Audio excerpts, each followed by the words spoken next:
সবার প্রথমে আপনাদের সবাইকে আমার পরিচয়টা দিয়ে নিই। আমি হলাম ফিরোজ হাসান, বাবা মায়ের আদরের ছোট সন্তান। চলেন গল্পে ফিরা যাক, বাকি পরিচয় গল্পে পেয়ে যাবেন। তো আজ আমার অফিসের প্রথম দিন, আর আজকে আমি লেট।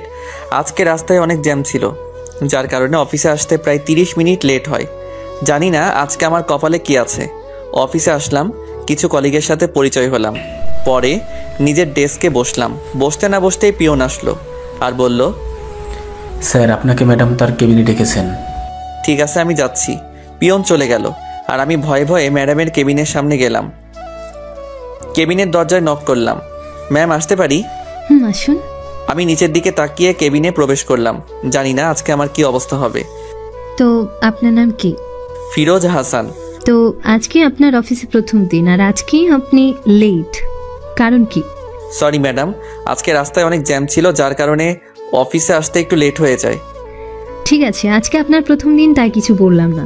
নেক্সট টাইম যেন এমন না হয়। ঠিক আছে ম্যাডাম। যান ম্যানেজার সাহেব থেকে আপনার কাজটা জেনে নিন। ঠিক আছে ম্যাডাম। বলে যেই আসতে নিব তেমনি চেয়ারের সাথে আমার পায়ের ধাক্কা লাগে। আমি ব্যথায় চিৎকার দিয়ে উঠলাম। তখন ম্যাডাম বলল, কি ব্যাপার, আপনি দেখে চলাফেরা করতে পারেন না? Sorry madam. বলে যেই ম্যাডামের দিকে তাকালাম আমি পুরোপুরি অবাক, কারণ আমার সামনে আমার স্কুল লাইফের ভালোবাসা দাঁড়িয়ে আছে। সাদিয়াকে আমি স্কুল লাইফ থেকে ভালোবাসি, কিন্তু কোনো দিন বলতে পারিনি, কারণ সাদিয়া অনেক রাগে ছিল, তাই ওকে বলার কখনো কোনো সাহস পাইনি। তারপর এসএসসি পরীক্ষা দিয়ে স্কুল থেকে চলে আসলাম, আর কখনো ওর খোঁজ খবর রাখিনি। কিন্তু শুনছিলাম সাদিয়ারে নাকি ঢাকা চলে গেছে। আজকে অনেক বছর পর আমি সাদিয়াকে দেখছি। ওকে দেখে মনে হচ্ছে যেন আকাশ থেকে কোনো পরী এসেছে। এত সুন্দর কোনো মেয়ে হয় নাকি? আমি ওর মাঝে হারিয়ে যাচ্ছি। হঠাৎ কে যেন আমার চোখের সামনে চুটকি বাজালো, আর আমি বাস্তবে ফিরে আসলাম। তখন ম্যাডাম বলল, কি ব্যাপার, কোথায় হারিয়ে গেলেন আপনি? সাদিয়া তুমি এখানে? ঠাস। কি হলো, বোঝেন নাই তাই তো? সাদিয়া তার নরম হাত দিয়ে প্রচণ্ড গতিতে আমার গালে একটা থাপ্পড় মারলো। আজকে নিয়ে 2বার সাদিয়া আমার গালে থাপ্পড় মারলো। আপনারা আবার ভাইবেন না আমি কোনো লুচ্চামি করছিলাম। স্কুলে থাকতে আমি আমাদের ক্লাসের একটা মেয়ের সাথে কথা বলতেছিলাম, মানে মেয়েটি আমার সাথে কথা বলতেছিল। হঠাৎ কোথা থেকে যেন সাদিয়া আসলো আর আমার গালে প্রচণ্ড গতিতে থাপ্পড় মারে আর বলে, তোকে বলেছিলাম না কোনো মেয়ের সাথে লুচ্চামি করবি না। তখন আমার সাথে যে মেয়েটি আসছিল সে বলল, সাদিয়া তুই ভুল বুঝছিস, আমি শুধু ওর সাথে পড়ার বিষয় নিয়ে কথা বলতেছিলাম। সাইমা কথাটি বলতে না বলতে ঠাস এবার এটা সাইমার গালে পড়ছে। ও থাপ্পড়টা মেরে চলে যায়। তারপর থেকে কোনো মেয়ে আমার সাথে কথা বলেনি, একমাত্র সাদিয়ার ভয়ে। সাদিয়া আমাকে এত জোরে থাপ্পড় মারবে আমি ভাবতে পারিনি। আমি সাদিয়ার দিকে করুণ দৃষ্টিতে তাকিয়ে আছি। তখন সাদিয়া বলল, আপনার সাহস কি করে হয় আমার নাম নেওয়ার? আপনি কি ভুলে গেছেন এটা অফিস, আর আমি এই অফিসের এমডি, সেজন্য রেসপেক্ট দিয়ে কথা বলুন। সরি ম্যাডাম, ভুল হয়ে গেছে। ইটস ওকে, যান আর ম্যানেজার সাহেব থেকে আপনার কাজটা জেনে নিন। ঠিক আছে ম্যাডাম। বলে চলে আসলাম ওয়াশরুমে, কারণ গালটা প্রচণ্ড ব্যথা করতেছিল। ওয়াশরুমে আসলাম, আয়নার সামনে দাঁড়িয়ে গালটার দিকে তাকালাম। তাকিয়ে আমি অবাক, কারণ গালে 5 আঙ্গুলের দাগ হয়ে আছে। এত জোরে কেউ কাউকে থাপ্পড় মারে? 10 মিনিট লাগিয়ে গালে পানি দিলাম, কারণ কেউ যদি দেখে তাহলে বলবে আমি নিশ্চয়ই কোনো মেয়ের সাথে লুচ্চামি করছিলাম, তাই আমাকে মেরেছে। কিন্তু সত্যি কথাটা তো আপনারা আর আমি জানি। প্লিজ কাউকে বলবেন না, তাহলে আমার ইজ্জত প্লাস্টিক হয়ে যাবে। ওয়াশরুম থেকে এসে নিজের ডেস্কে গেলাম। তারপর ম্যানেজার আমাকে আমার কাজ বুঝিয়ে দিলেন। আমি আমার মাথাটা ঘুরিয়ে দেখলাম সাদিয়ার কেবিনে আমার ডেস্ক বরাবর। আমার ডেস্ক থেকে ওকে দেখা যাচ্ছে। কত অপরূপ সুন্দরী লাগছে ওকে। এক দৃষ্টিতে আমি ওর দিকে তাকিয়ে আছি। হঠাৎ সাদিয়া আমার দিকে তাকালো, আর আমি ওকে দেখে ভ্যাবাচাকা খেয়ে গেলাম।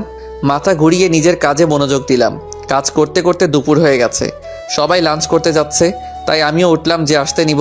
তেমনি 4 জন কলিগ আমার সামনে আসলো। তাদেরকে দেখে আমি পুরো অবাক। আমার সামনে আমার স্কুল লাইফের বন্ধু আসলো, মিজান, সাইমা, হাসিব, সোহান। আমি তাদেরকে দেখে অবাক। তখন তাদেরকে বললাম, কিরে কেমন আছিস তোরা? তারা 4 জন একসাথে উত্তর দিল, আলহামদুলিল্লাহ ভালো আছি, তুই কেমন আছিস? আলহামদুলিল্লাহ ভালো আছি। তারপর ওদের সাথে আরও অনেক কথা বললাম। চল লাঞ্চ করে আসি। চল। আমরা সবাই একসাথে ক্যান্টিনে আসলাম। তারপর খাবার অর্ডার করলাম। আজকে অনেক দিন পর আমরা 4 বন্ধু একসাথে বসলাম। খাবার খেয়ে আবার যার যার কাজে মনোযোগ দিলাম। হঠাৎ সাদিয়ার কথা মনে হলো। সাদিয়ার কেবিনের দিকে তাকিয়ে দেখলাম ও ওর কাজ করছে। জানি না ও লাঞ্চ করেছে কিনা। যাই হোক, নিজের কাজে মনোযোগ দিলাম। বিকেল 5টায় অফিস ছুটি হলো। আমরা 4 বন্ধু একসাথে অফিস থেকে বের হলাম। তখন আমি বললাম, সাইমা শোন, বল। সাদিয়ার সাথে কি তোর কোনো কথা হয় না? না, ওর সাথে প্রয়োজন অথবা অফিসের কোনো কাজ ছাড়া কথা হয় না। ও হঠাৎ ওর কথা জিজ্ঞেস করলি? না, এমনি ওদের সাথে কথা বলতেছিলাম, তখন দেখলাম সাদিয়া অফিস থেকে বের হয়ে একটা গাড়িতে উঠে চলে গেল। আমিও ওদের কাছ থেকে বিদায় নিয়ে বাসায় চলে আসলাম। বাসায় এসে কলিং বেল বাজালাম। কিছু সময় পর ভাবি এসে দরজা খুলে দিল। আমি ভাবির কপালে একটা চুমু দিয়ে ভিতরে আসলাম। তখন ভাবি জিজ্ঞেস করলো, আমার কিউট ভাই, আজকে তো অফিসের প্রথম দিন, কেমন কাটলো? ভালো কেটেছে, কারণ আমার ভালোবাসাকে অনেক দিন পর আমার কাছে পেয়েছি। কি ব্যাপার, তোমাকে এত খুশি লাগছে কেন? না, এমনি। নেহি, ডাল মে তো কুছ কালা হে, বলো কি হয়েছে? পরে বলবো, আগে বলো আম্মু কোথায়? আম্মু তার রুমে আছে, যাও। ঠিক, আম্মুর রুমে আসলাম, দেখলাম আম্মু ঘুমিয়ে আছে। তাই আর ডাক না দিয়ে আমি আমার রুমে চলে আসলাম। রুমে এসে ফ্রেশ হয়ে ঘুমিয়ে পড়লাম, কারণ আজকে অনেক কাজ করেছি। রাতে ভাবি এসে ডেকে গেল আর বলল নিচে খাবার টেবিলে আমার জন্য অপেক্ষা করছে। তাই আমি ফ্রেশ হয়ে নিচে আসলাম। তারপর গিয়ে খাবার টেবিলে বসলাম। বসতে না বসতেই ভাষণ শুরু। ভাষণটি কিছুটা এরকম ছিল, তো নবাবজাদা, আপনার তো আজকে অফিসের প্রথম দিন ছিল, কেমন কাটলো? আব্বুর মুখে এমন মধুর কথা শুনে আমার কলিজা কেঁপে উঠল। এক প্লেট সাহস নিয়ে আব্বুকে বললাম, আব্বু, আজকের দিনটা ভালো গেছে। তোমাকে দিয়ে আমার এমন আশা ছিল না। আমি আবার কি করলাম আব্বু? তুই নিজেদের কোম্পানি রেখে অন্যের কোম্পানিতে কেন জয়েন করলি? আমি আম্মুর দিকে তাকিয়ে ইশারাই বললাম যে আব্বুকে একটু ম্যানেজ করো। তখন আম্মু বলল, কি শুরু করলে তুমি? ওর যা খুশি তাই করুক, ও তো এখনো ছোট মানুষ। ঠিক আছে, তোমার মা ছেলে যা মনে করো তাই করো, আমি কিছু জানি না। তারপর খাবার খাওয়া শুরু করলাম। খাওয়া শেষ করে যেই রুমে আসতে যাব তখন ভাইয়া ডাক দিল। আমি ভাইয়ার কাছে গিয়ে বললাম, বলো। আজকে তোর অফিসের প্রথম দিন আসিল, কোনো সমস্যা হয়েছে? না, তেমন কিছুই হয়নি। আচ্ছা যা, তোর কোনো সমস্যা হলে আমাকে বলবি, ঠিক আছে? বলে নিজের রুমে চলে আসলাম। খাটের উপরে শুয়ে ফেসবুকে একটা গল্প পোস্ট করলাম। আজকে সারাদিনের কথা ভাবতেই অবাক লাগে, কারণ এত বছর পর আমার ভালোবাসার মানুষটাকে কাছে পেলাম, আবার তার হাতে থাপ্পড়ও খেলাম। হঠাৎ মনে একটা প্রশ্ন জাগলো, যদি ওর লাইফে কোনো বয়ফ্রেন্ড থাকে তাহলে আমি কি করব? আমি তো সাদিয়াকে আমার জীবন থেকে বেশি ভালোবাসি। উফ, আর নিতে পারতেছি না। পরেরটা পরে দেখা যাবে। এখন ঘুমাতে হবে, কারণ আজকে আমি লেট করে অফিসে গেছি। আমি চাই না কালকেও আমার লেট হোক অফিসে যেতে। তাই ঘুমিয়ে গেলাম সাদিয়াকে নিয়ে কল্পনা করতে করতে। সকালে ভাবি এসে আমাকে ডাকছে, ওই আমার কিউট ভাই, উঠে পড়, সকাল হয়ে গেছে। কি হলো, অফিসে যাবা না নাকি? ঠিক আছে, তুমি এইভাবে উঠবে না, প্রতিদিন তোমাকে যেভাবে তুলতে হয় সেইভাবে তুলতে হবে। সাদিয়া, আমি তোমাকে অনেক ভালোবাসি, প্লিজ আমাকে ছেড়ে যেও না। হঠাৎ আমি চিৎকার দিয়ে উঠলাম, কারণ কে জানি আমাকে পানি দিয়ে ভিজিয়ে আমার আরামের ঘুমটা হারাম করে দিয়েছে। সামনে তাকিয়ে দেখি ভাবি হাতে একটা মগ নিয়ে দাঁড়িয়ে আছে। তখন আমি ভাবিকে বললাম, ভাবি, আজকেও কি তুমি আমাকে ভিজিয়েছো? আমাকে ছাড়া এখানে কি অন্য কাউকে দেখতে পাচ্ছ? আচ্ছা, প্রতিদিন আমাকে কি এইভাবে ঘুম থেকে তুলতে হবে? যেদিন তোমার বউ আসবে সেদিন সে তোমাকে ভালোভাবে ঘুম থেকে ডেকে তুলবে। আমি যেই কয়দিন আছি আমি একইভাবে তোমাকে ঘুম থেকে উঠাবো। দূর, ভালো লাগে না। উঠে ওয়াশরুমে গেলাম। যেই ওয়াশরুমে পা রাখলাম তখন পিছন থেকে ভাবি বলল, আচ্ছা, এই সাদিয়া কে তুমি চেনো নাকি? ভাবির মুখে সাদিয়ার নাম শুনে আমি যেন আকাশ থেকে মাটিতে পড়লাম। ওয়াশরুমে না গিয়ে ভাবির কাছে আসলাম। কি ভাবি, তুমি কি কিছু বলছো? না, সাদিয়া নাম তো আমি আমার জীবনেও শুনি নাই। তাই নাকি? সত্যি কথা না বললে তোমার ভাইয়ের কাছে বলে দিব। আচ্ছা ঠিক আছে, সত্যি কথা বলবো, আগে অফিস থেকে এসে নেই তারপর। ঠিক আছে, মনে থাকে যেন। আর তাড়াতাড়ি নিচে এসো, সবাই তোমার অপেক্ষা করছে। বলে ভাবি চলে গেল। আমিও দাঁড়িয়ে না থেকে সোজা ওয়াশরুমে চলে গেলাম ফ্রেশ হতে। অফিসের ড্রেস পরে নিচে আসলাম, সবার সাথে নাস্তা করে অফিসের জন্য বের হতে যাব। তখন বলল, কি ব্যাপার ফিরোজ, তুই তোর গাড়ি করে অফিসে যাস না কেন? আব্বু, আমি আর কিছুদিন পর থেকে গাড়ি ব্যবহার করব। এখন একটু স্বাভাবিকভাবে চলাফেরা করতে ভালো লাগে। তারপর সবার থেকে বিদায় নিয়ে অফিসে চলে আসলাম। আজকে বাঁচা গেল, কারণ আজকে একটু তাড়াতাড়ি অফিসে আসলাম। একটু পর দেখলাম আমার কলিগ প্লাস বন্ধু সোহান আসতেছে। তখন আমি বললাম, কিরে দোস্ত, কি অবস্থা তোর? ভালো, তোর? ভালো। ওদের 3 জনকে কল করে দেখ ওরা কোথায়। তারপর সোহান ওদের কল করলো। কিছু সময়ের মধ্যে ওরা সবাই এসে পড়লো। চল কফি খেয়ে আসি, এখনো সময় আছে। চল। তারপর আমরা সবাই কফি খেয়ে অফিসে আসলাম এবং যার যার ডেস্কে যেয়ে বসলাম। আজকে আমার পাখিটা এখনো পর্যন্ত আসেনি। আমি আমার কাজে মনোযোগ দিলাম। কিছু সময় পর দেখলাম সাদিয়া অফিসে আসলো আর এসে সোজা তার কেবিনে ঢুকে গেল। আজকে ওকে দেখে মনে হচ্ছে রাতে মনে হয় অনেক কান্না করছে। আমিও আর কোনো কথা না বলে নিজের কাজ করতে লাগলাম। এইভাবে কাজ করতে করতে দুপুর হয়ে গেল। আমরা 5 জন মিলে একসাথে ক্যান্টিন থেকে খাবার খেয়ে আসলাম। ও অফিসে এসে নিজের ডেস্কে বসলাম। সাদিয়ার কেবিনের দিকে তাকিয়ে দেখলাম ও নেই। ভাবলাম হয়তো লাঞ্চ করতে গেছে। বিকেল 5টায় অফিস ছুটি হলো। আজকে দুপুরের পর আর সাদিয়ার সাথে দেখা হয়নি। তারপর বন্ধুদের কাছ থেকে বিদায় নিয়ে বাসায় চলে আসলাম। বাসায় এসে কলিং বেল চাপ দিতে দরজা খুলে দিল। তাকিয়ে দেখি ভাবি এসে দরজা খুলে দিল। ভাবি আর আম্মুর সাথে কিছুক্ষণ কথা বলে রুমে এসে ফ্রেশ হয়ে ক্লান্ত লাগতেছিল, তাই ঘুমিয়ে গেলাম। রাতে ভাবি এসে খাবার খেতে ডেকে গেল। ফ্রেশ হয়ে নিচে আসলাম, দেখলাম সবাই আমার জন্য অপেক্ষা করছে, তাই তাড়াতাড়ি খাবার টেবিলে বসে পড়লাম। খাবার খেয়ে রুমে চলে যাচ্ছিলাম, তখন ভাবি ডাকলো। আমি ভাবির কাছে এসে বললাম, বলো কি হয়েছে? মানে তুমি আমাকে কিসের জন্য ডাক দিছো সেটা বলো। সেটা তো বলবো, কিন্তু তোমার কাছে না, তোমার ভাইয়ের কাছে। এই বলে ভাবি চলে গেল আর বলল, তোমার ভাই ছাদে আছে, তাড়াতাড়ি আসো। কি আর করা, ছাদে আসলাম। গিয়ে দেখি ভাবি ভাইয়াকে বলতেছে, এই শোনো, তোমার ভাই প্রেমে পড়েছে। কি? ঠিক শুনছো, আমাদের নবাবজাদা প্রেমে পড়েছে। ঠিক আছে, কার সাথে প্রেম করছে? মেয়েটার নাম কি? মেয়েটার নাম হচ্ছে সাদিয়া।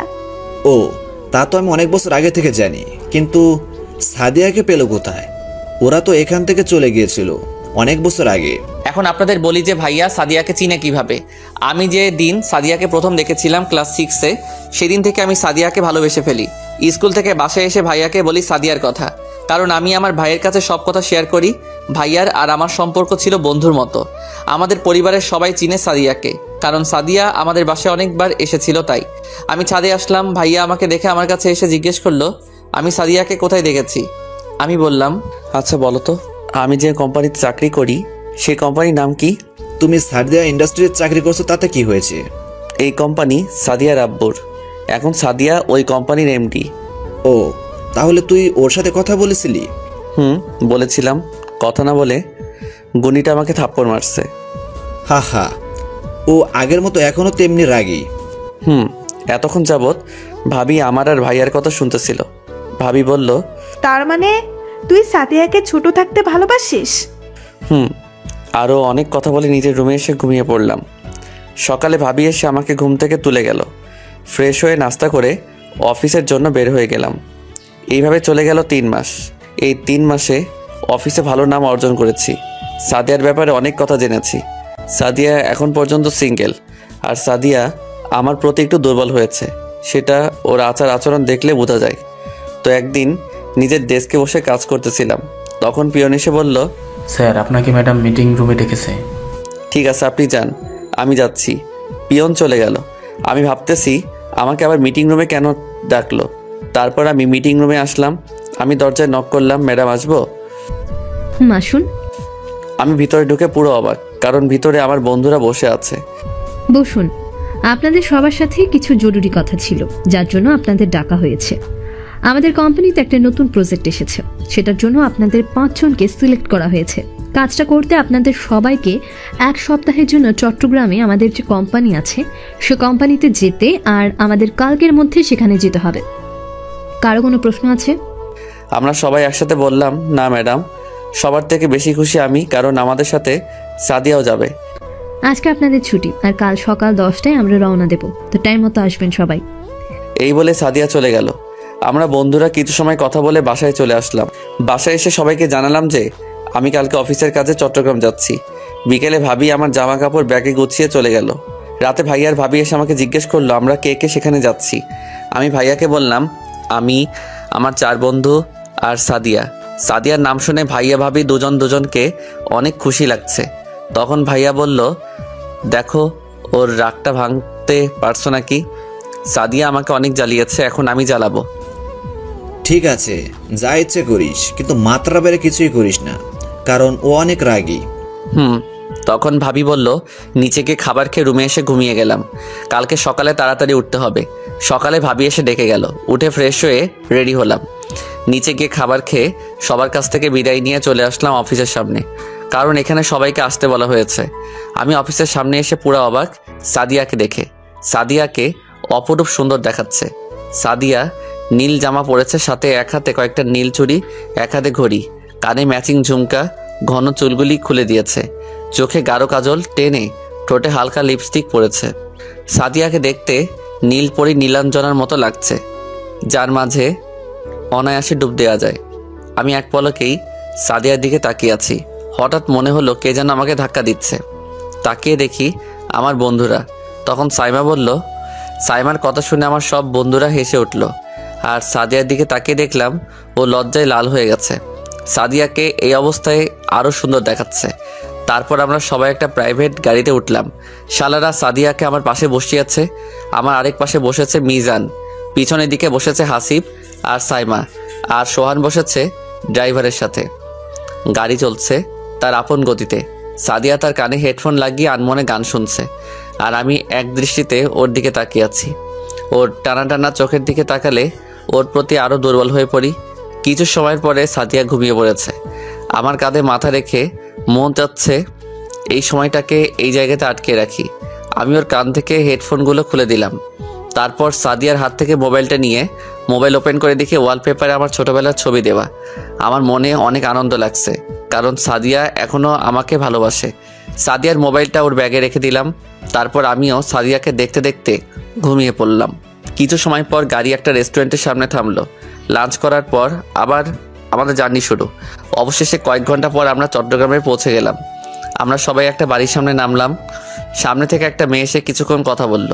মেয়েটাকে দেখতে অনেক সুন্দর, যে কেউ দেখলে ক্রাশ খাবে নিশ্চিত। তারপর একে একে ম্যাডাম আমাদের পরিচয় করিয়ে দিলেন আর বললেন আমরা এখানে যে কোম্পানিতে কাজের জন্য এসেছি সেই কোম্পানির ম্যানেজার এই মেয়ে। মেয়েটির নাম হচ্ছে রোজা। রোজা বলল আমরা সবাই এই কয়দিন এই বাসায় থাকবো। রোজা আমাদের একে একে আমাদের সবার রুম দেখিয়ে দিল। বাসাটা অনেক বড়, তাই সবার রুম আলাদা। আমার রুমের পাশের রুমটা রোজার। আমি রুমে ঢুকলাম। রুমটা অনেক গোছানো, দেখে ভালো লাগলো। তারপর চলে গেলাম ওয়াশরুমে। ঝর্ণার নিচে পানি ছেড়ে কিছু সময় দাঁড়িয়ে থাকলাম। অনেক ক্লান্ত লাগতেছিল। ফ্রেশ হয়ে এসে রুমে ভালো লাগছিল না, তাই ছাদে গেলাম। ছাদটা অনেক বড়। একপাশে গিয়ে দাঁড়ালাম। হঠাৎ পিছনে মনে হলো কেউ দাঁড়িয়ে আছে। পিছে তাকিয়ে দেখি রোজা দাঁড়িয়ে আছে। আপনি এখানে কি করছেন? কিছু না, রুমে ভালো লাগছিল না, তাই ছাদে চলে আসলাম। ও, কিছু সময় পর সাদিয়া ছাদে আসলো। এসে বলল এখানে কি করছেন আপনারা? পিছনে তাকিয়ে দেখি সাদিয়া চোখ লাল করে আমাদের দিকে তাকিয়ে আছে। আমি বললাম কিছু না ম্যাডাম, রুমে ভালো লাগছিল না, তাই ছাদে আসছিলাম। আমি তাহলে নিচে গেলাম ম্যাডাম, আমার কাজ আছে। এই বলে রোজা নিচে চলে গেল। ম্যাডাম আমার পাশে দাঁড়ালো। আমি আর কোনো কথা না বলে নিজের রুমে আসলাম। এসে ঘুমিয়ে গেলাম। রাতে ফ্রেশ হয়ে নিচে এসে দেখি সবাই বসে আড্ডা দিচ্ছে। আমি গিয়ে তাদের সাথে আড্ডায় জয়েন করলাম। কিছু সময় পর সাদিয়া বলল কাল থেকে অফিসে যেতে হবে সকাল 9টায়। আমরা বললাম ঠিক আছে ম্যাডাম। তারপর ডিনার শেষ করলাম। তখন সবাই মিলে বসলাম আড্ডা দিতে, কিন্তু ম্যাডাম আমার পাশে বসেছে।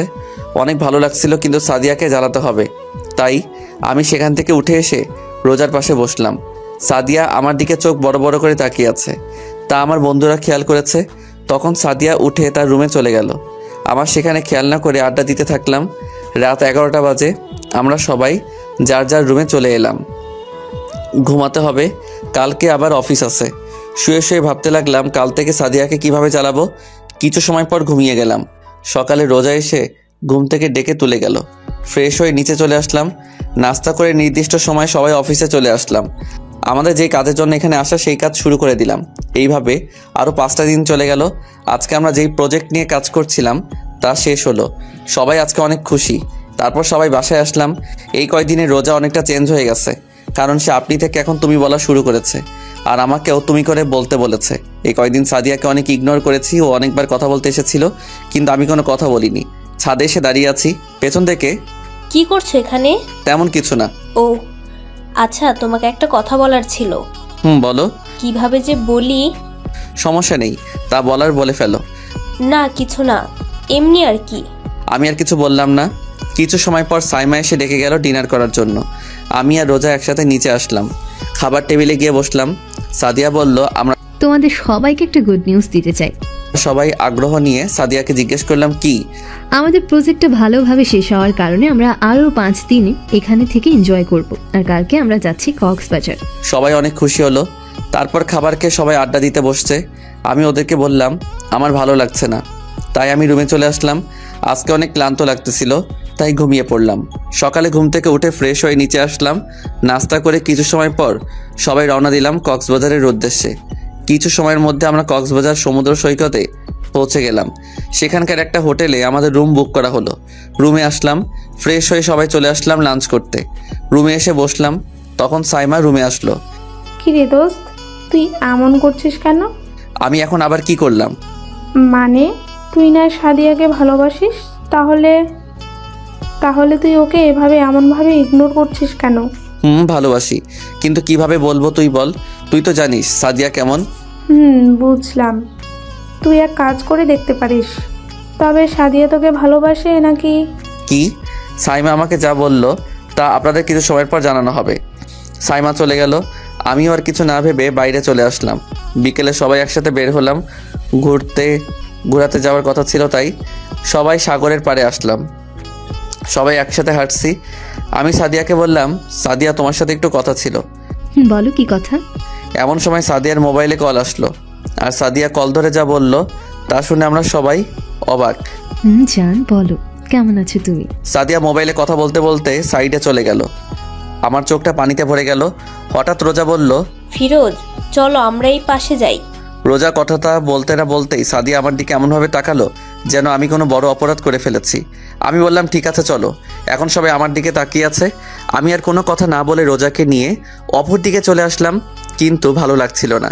তাহলে কি সাদিয়ার জীবনে কি অন্য কেউ আছে? চলো ওই জায়গাটায় গিয়ে বসি। ঠিক আছে চলো। আমি আইসক্রিম খাবো, তুমি খাবে? না, তোমার জন্য আমি আইসক্রিম নিয়ে আসি।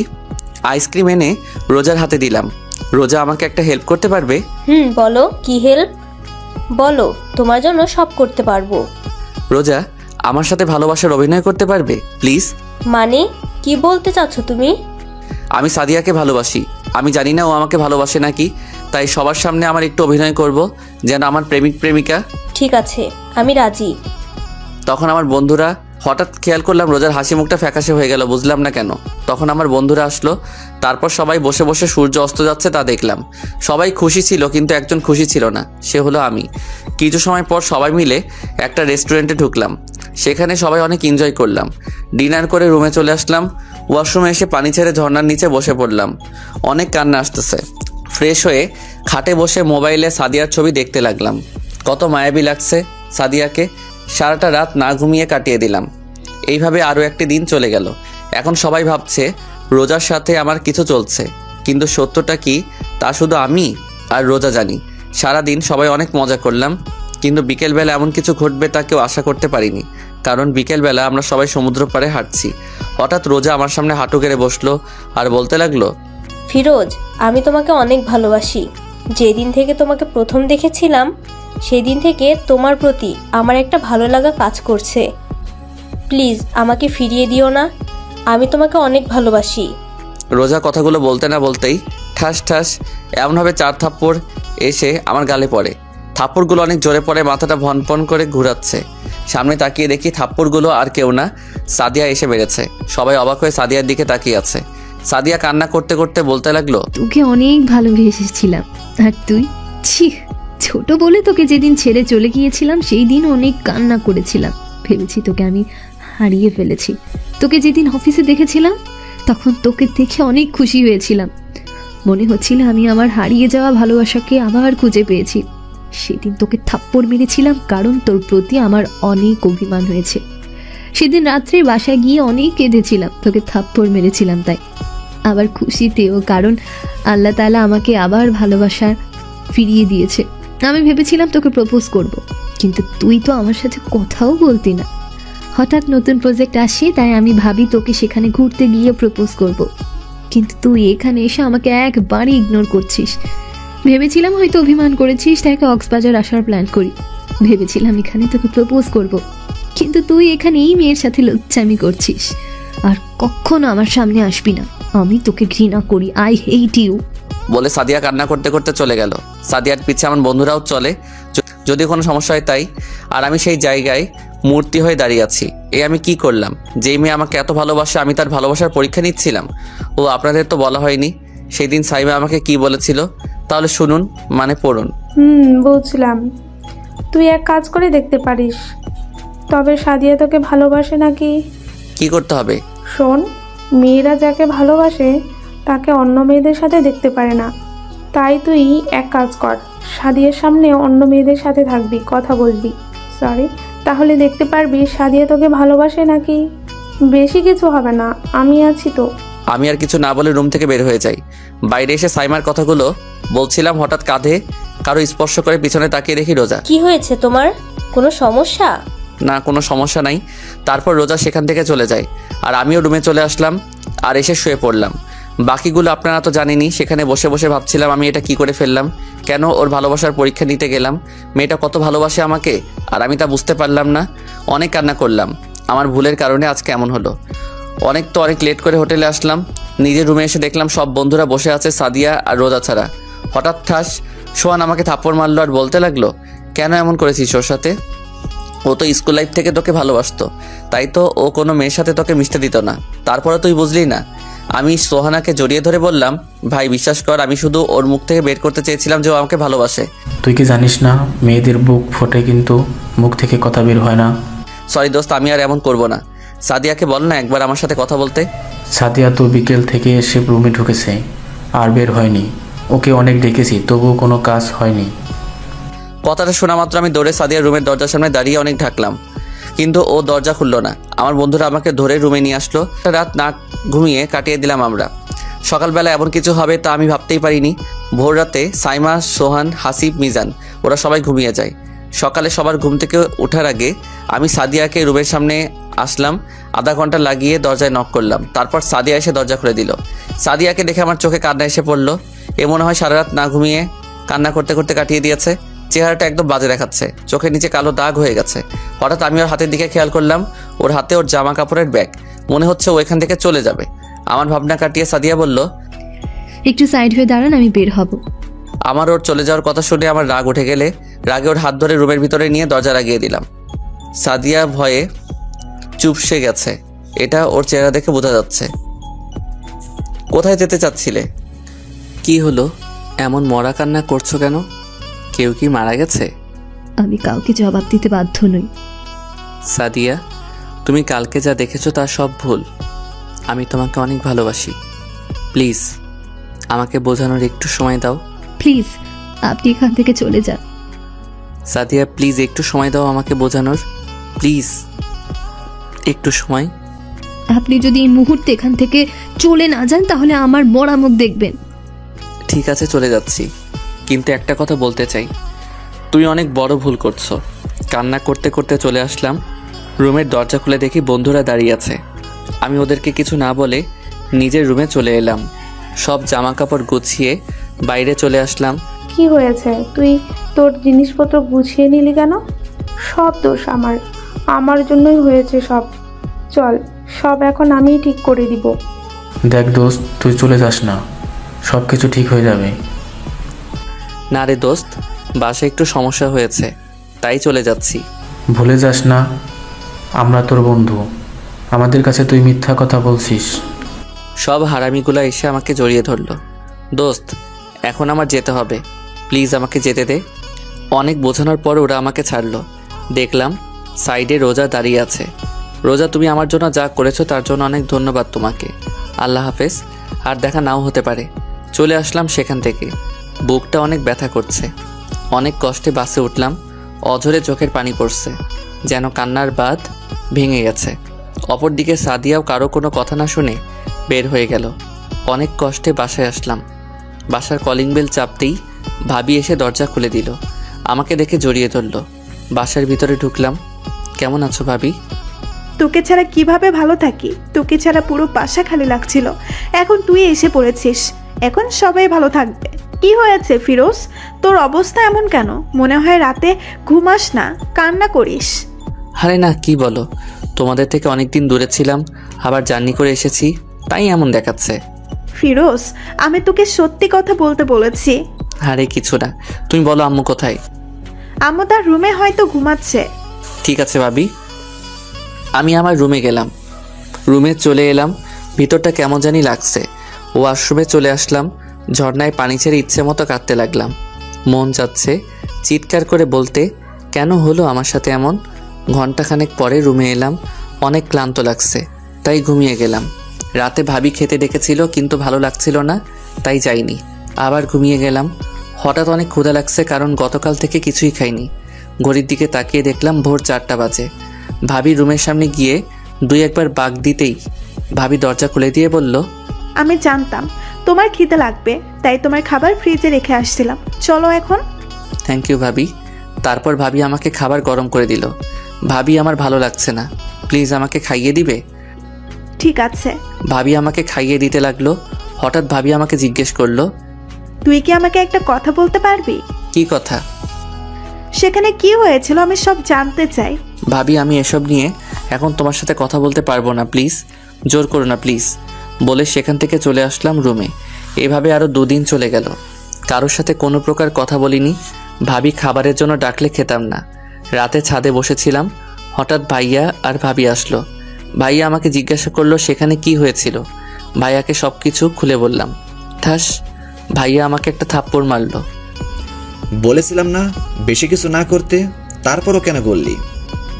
যা হবার তা হয়ে গেছে, এখন সামনে কি করবি সেটার চিন্তা কর। কাল থেকে প্রতিদিন অফিসে যাবি, আমি আব্বুকে বলে দেবো, ঠিক আছে? ঠিক আছে। তা এখন অনেক রাত হয়ে গেছে, রুমে যা। ঠিক আছে বলে রুমে চলে আসলাম। এভাবে চলে গেল 1টা বছর। নিজের কেবিনে বসে কাজ করছি। এমন সময় ভাইয়া আসলো আর বলল, ফিরোজ, আমাকে একটা হেল্প করে দিতে পারবি প্লিজ? বলো কি হেল্প? তোর রুহিকে একটু শপিং করতে নিয়ে যাবি প্লিজ। ভাই না করিস না, আমার জরুরি একটা মিটিং আছে, প্লিজ যা না। না আমি পারবো না। প্লিজ মানা করিস না। ঠিক আছে যাব, কিন্তু টাকা তুমি দিবে। ঠিক আছে বলে ভাইয়া তার মানিব্যাগ থেকে একটা কার্ড দিল। আমি সোজা বাসায় চলে আসলাম। বাসায় কয়েকবার কলিং বেল বাজাতে ভাবি এসে দরজা খুলে দিল। তোমার ভাই আমাকে কল করে বলে দিয়েছে তাড়াতাড়ি ফ্রেশ হয়ে এসো। ঠিক আছে বলে নিজের রুমে চলে এলাম। ফ্রেশ হয়ে বাইরে আসলাম। ভাবি আমার কলিজাটা কোথায়? নিচে ওর দাদুর কাছে। আমরা গাড়ি নিয়ে বেরিয়ে পড়লাম। কিছু সময়ের মধ্যে ভাবির কেনাকাটা হয়ে গেল। ভাবি মিহিকে কোলে নিয়ে হাঁটছে, আর আমি শপিং ব্যাগ নিয়ে। হঠাৎ সামনে একটা মেয়ে সামনে আসলো, আর এসেই ঠাস। মেয়েটাকে দেখে আমি পুরো অবাক, কারণ মেয়েটা ছিল সাইমা। ওই কুত্তা, কোথায় ছিলি তুই এই কয়দিন? আর আমার কল মেসেজের রিপ্লাই দিস না কেন? আমি কোনো কথা না বলে ওকে জড়িয়ে ধরলাম আর বললাম, রাগিস কেন? আগে বল তুই কেমন আছিস? আগে তুই আমার কথা জবাব দে, আমাকে ছাড়িয়ে। এমনি আর কি। তুই আমার উপর রেগে আছিস তাই না? আরে না, তোর উপর রেগে থাকবো কেন? তুই আমার কিউট একটা কুত্তি। এখন বল তুই কেমন আছিস, আর বাকিগুলোর কি অবস্থা? ভালো আছি। আর বাকিগুলো ভালো আছে। সাদিয়ার সাথে কি তোর কোনো কথা হয় নাই? হয়েছিল। কথা বলতে গেল থাপ্পড় ফ্রি পাইতাম। সরি দোস্ত, আমার জন্য তোদের এমন হয়েছে। বাদ দে তো। তোর সাথে মেয়েটাকে? আমার আপুর মতো ভাবি। ভাবির সাথে সাইমার পরিচয় করিয়ে দিলাম। চল কফি খেয়ে আসি, তোকে একটা গুড নিউজ দেব। আমরা সবাই কফি খেতে আসলাম। হঠাৎ সাইমা বলল, আগামী সপ্তাহে তোর বিয়ে, আর তুই আজকে আমাকে বলছিস? সাইমা আমার কথা শুনে রেগে গিয়ে বলল, আর একবার বললে তোর সব দাঁত আমি ফেলে দিব। তোকে কতবার কল করেছি, একটা কলও ধরিসনি। আর এখন বলে আমাকে আগে বলিসনি কেন? আচ্ছা সরি, এখন বল তোর মতো পেতনি কার গায়ে ঘিয়ে চাপলো? দেখ, আমাকে রাগাস না, ছেলে তোর থেকে অনেক বেশি হ্যান্ডসাম। তাই নাকি? তাহলে তো ভালোই। শোন, তুই কিন্তু বিয়ের কিছুদিন আগে চলে আসবি, না হলে তোর অবস্থা খারাপ করে ফেলবো। আচ্ছা ঠিক আছে, আসবো। সাইমার সাথে আরও কিছু সময় কথা বলে বাসায় চলে আসলাম। ফ্রেশ হয়ে লাঞ্চ করে ঘুমিয়ে পড়লাম। এইভাবে যেতে লাগলো দিন। এর মধ্যে সাইমা আমাকে অনেক কল করেছে কালকে ওর বিয়ে, আর আমি এখনো পর্যন্ত আসিনি। সারাদিন পর বিকালে রেডি হয়ে বেরিয়ে পড়লাম সাইমার বাসার উদ্দেশ্যে। কিছু সময়ের মধ্যে এসেও পড়লাম। আমার বন্ধুরা আমাকে এসে জড়িয়ে ধরলো, কারণ আজকে অনেক দিন পর আবার আমাদের দেখা হয়েছে। সাইমার বাবা মায়ের সাথে কৌশল বিনিময় করলাম। আঙ্কেলের কাছ থেকে জিজ্ঞেস করলাম সাইমা কোথায়। আমি আর আমার বন্ধুরা মিলে সাইমার কাছে গেলাম। সাইমা অনেক সময় লাগিয়ে ঝাড়ি দিল। অনেক কষ্ট ওকে শান্ত করলাম। তারপর আমরা সবাই মিলে অনেক সময় মজা করলাম। কিছু মেয়ে এসে সাইমাকে স্টেজে নিয়ে গেলে হলুদ দিত, আর আমরা 4 বন্ধু মিলে আড্ডা দিচ্ছি। হঠাৎ আমার চোখ এক জায়গায় আটকে গেল। সাদিয়া একটা ছেলের হাত ধরে কথা বলছে। এটা দেখে আমার অনেক রাগ উঠে গেল। আমি আর কিছু বললাম না। এইভাবে আজকের দিনটা চলে গেল। রাত 10টায় ছাদে গেলাম, গিয়ে দেখি একটা মেয়ে ছাদের এক কোণে বসে কান্না করছে। মেয়েটার সামনে গিয়ে দেখি এটা সাদিয়া। কি হয়েছে তোমার, কান্না করছো কেন? আমার কথা শুনে সাদিয়া কেঁপে উঠল। সাদিয়া কিছু না বলে আমার পাশ কাটিয়ে চলে যেতে লাগলো। আমি সাদিয়ার হাত ধরে ফেললাম। তোমার সাথে আমার কিছু কথা আছে। আপনার কথা শোনার মতো আমার কাছে সময় নেই। সাদিয়াকে একটা হ্যাচকা টান দিয়ে আমার সামনে আনলাম। আমি বললাম না আমার তোমার সাথে জরুরি কথা আছে? আপনার মতো বাজে ছেলের কথা শোনার মতো আমার কাছে সময় নেই। ঠাস, আজকে অনেকদিন পরে তৃপ্তি পেলাম সাদিয়াকে থাপ্পড় মেরে। এখন চুপচাপ আমার কথা শুনবি, তার আগে যেন তোর মুখ থেকে কোনো শব্দ যেন না আসে। আমি বলতে লাগলাম, আমি যেই দিন থেকে তোমাকে প্রথম দেখেছিলাম সেই দিন থেকে তোমাকে ভালোবাসি। তোমাকে অনেকবার বলতে চেয়েছি, কিন্তু তোমার এই রাগের ভয়ে আর বলতে পারিনি। আমি আমাদের অফিসে না গিয়ে তোমার অফিসে কেন জয়েন করেছি জানো? শুধু তোমার জন্য। অফিসের প্রথম দিন তুমি আমাকে থাপ্পড় মেরেছো, সেটা নিয়ে আমার কোনো আপত্তি নেই, কিন্তু তুমি আমাকে আপনি করে কথা বলছো, সেই দিন অনেক কষ্ট হয়েছিল। অনেক দিন তোমাকে আমি আমার মনের কথা বলতে চেয়েছি, কিন্তু কোনো দিন সে সাহস হয়নি। যেই দিন ভেবেছি আজকে তোমাকে আমার মনের কথা বলবো, সেই দিন তুমি ফোনে কার সাথে যেন কথা বললে, আর আমার কথাটা পর্যন্ত শোনোনি। তাই আমি রোজা সাইমা একটা প্ল্যান করি যে তুমি আমাকে ভালোবাসো নাকি। না, তুমি সেদিন আমার কোনো কথা শুনলে না। তুমি তোমার কথাতেই আটকে ছিলে, আর আমাকে তোমার সামনে থেকে চলে যেতে বললে। এই একটা বছর অনেক কষ্টে কাটিয়েছি। অনেকবার তোমার সাথে কথা বলতে এসেছিলাম, কিন্তু প্রতিবারই তুমি আমাকে অপমান করে তাড়িয়ে দিয়েছো। আর না, আমি এতটা বেহায়া হয়ে যাইনি। এখনও তোমার অপমান সহ্য করব। ভালো থেকো, আর কোনোদিন তোমার সামনে আসবো না বলে চলে আসলাম। সাদিয়া বসে কান্না করতে লাগলো। আমি রুমে এসে ঘুমিয়ে পড়লাম। সকালে ফ্রেশ হয়ে নাস্তা করে ছাদে বসে বন্ধুদের সাথে আড্ডা দিচ্ছিলাম। এমন সময় সাইমার সাথে 4 জন মেয়ে আসলো। সাইমা আমাদের তাদের সাথে পরিচয় করিয়ে দিল। সাইমা চলে গেল। আমরা সবাই মিলে আড্ডা দিচ্ছিলাম। হঠাৎ ছাদের বিপরীত পাশে তাকিয়ে দেখলাম সাদিয়া আমাদের দিকে রাগী দৃষ্টিতে তাকিয়ে আছে। আমি ওকে দেখেও না দেখার ভান করে আড্ডা দিতে লাগলাম। অনেক সময় আড্ডা দেওয়ার পরে রুমে চলে আসলাম। রুমে এসে ফ্রেশ হয়ে বাইরে বের হয়ে আসলাম। এর মধ্যে শুনি বর চলে এসেছে। আমি আর আমার বন্ধুরা মিলে একটা প্ল্যান করলাম বরকে একটু ভয় দেখানোর। আমরা 4 জন মিলে বরের সামনে গেলাম। বরের সামনে আমি বন্ধুদের উদ্দেশ্য করে বললাম, ওই তোরা ওকে সাইডে নিয়ে আস, আজকে ওকে মেরে ওর লাশ নদীতে ফেলে দিব। ও আমার ভালোবাসাকে বিয়ে করতে এসেছে। তোর সাহস তো কম না, তুই আমাদের উপর কথা বলিস। হঠাৎ আমাদের পিছন থেকে সাইমা বলে উঠল, কি রে, তোরা এখানে কি করছিস? আমরা সবাই একসাথে উত্তর দিলাম, কিছু না, তোর বরের সাথে কথা বলছিলাম। তোদেরকে আমার চেনা আছে, তোরা কেমন? আরে তোর বরকে জিজ্ঞেস করে দেখ আমরা কেউ কিছু বলেছি কি। ভাই তুমি বলো তো, আমরা তোমাকে কিছু বলেছি কি? ঠিক আছে, বাদ দে। এখন তোদের সাথে ওর পরিচয় করিয়ে দেই। ও হচ্ছে শুভ, আমার হবু স্বামী। আমাদের ওর বরের সাথে পরিচয় করিয়ে দিল। সাইমা ওর স্বামীকে উদ্দেশ্য করে বলল, আমরা সাইমা আর ওর বরের সাথে ওর কিছু সময় ফাইজলামি করলাম। কিছু সময়ের মধ্যেই সাইমার বিয়ে হয়ে গেল। আজকে অনেকবার সাদিয়া কথা বলতে এসেছিল, কিন্তু ওর উপর একটু বেশি রাগ হয়ে গেছে, তাই কোনো কথা বলিনি। সবার থেকে বিদায় নিয়ে বাসায় চলে আসলাম। বাসায় এসে ফ্রেশ হয়ে সবার সাথে কিছু সময় কথা বলে খাবার খেয়ে ঘুমিয়ে পড়লাম। সকালে ঘুম থেকে উঠে ফ্রেশ হয়ে নিচে গিয়ে দেখি সবাই কি নিয়ে যেন কথা বলছে। আমাকে দেখে সবাই চুপ হয়ে গেল। আমি আর কিছু না বলে খাবার খেতে লাগলাম। হঠাৎ ভাইয়া বলল, ফিরোজ, আজকে বিকেলে তুই মালয়েশিয়ায় যাচ্ছিস। আমি ভাইয়ার কথা শুনে ভাইয়ার দিকে তাকিয়ে রইলাম। ভাইয়া আবার বলতে শুরু করলো, মালয়েশিয়ায় আমাদের একটা অফিস আছে, সেখানে কিছু সমস্যা দেখা দিয়েছে, তাই আমাদের মধ্যে কাউকে সেখানে যেতে হবে। কিন্তু আমি কেন? কারণ আমার একটা জরুরি মিটিং আছে, আর আব্বুর বয়স হয়েছে, তাই আব্বুও যেতে পারবে না, তাই তোকে যেতে হবে। ঠিক আছে আমি যাব, কিন্তু কয়েকদিনের জন্য যেতে হবে। 4 দিনও লাগতে পারে, আবার 5 দিনও। আর আজকে বিকেল 5টায় তোর ফ্লাইট।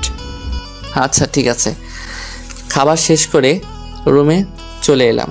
ভাবি আমার জামা কাপড় ব্যাগে গুছিয়ে দিচ্ছে, আর আমি বসে পাবজি খেলছি। এভাবে কিছু সময় চলে গেল। দুপুরে লাঞ্চ করে সবার থেকে বিদায় নিয়ে আমি আর ভাইয়া এয়ারপোর্টের উদ্দেশ্যে রওনা দিলাম। অবশেষে ফ্লাইটে উঠলাম। ফ্লাইট টেক অফ করলো মালয়েশিয়ার উদ্দেশ্যে। অবশেষে চলে আসলাম মালয়েশিয়ায়। অফিসের ম্যানেজার আমাকে নিতে আসলো। এভাবে চলে গেল 3টা দিন। কালকে বাংলাদেশে আবার চলে যাব। রাতে ডিনার করে ঘুমিয়ে পড়লাম। সকালে উঠে ফ্রেশ হয়ে লাঞ্চ করে এয়ারপোর্টের উদ্দেশ্যে রওনা দিলাম। কিছু সময়ের মধ্যেই বাংলাদেশে পৌঁছে গেলাম। এয়ারপোর্ট থেকে বের হয়ে দেখি আমার পরিবারের কেউ নেই। হঠাৎ ড্রাইভার আমার সামনে এসে বলল, আমি কিছু না বলে গাড়িতে উঠলাম। গাড়ি চলছে তার আপন গতিতে।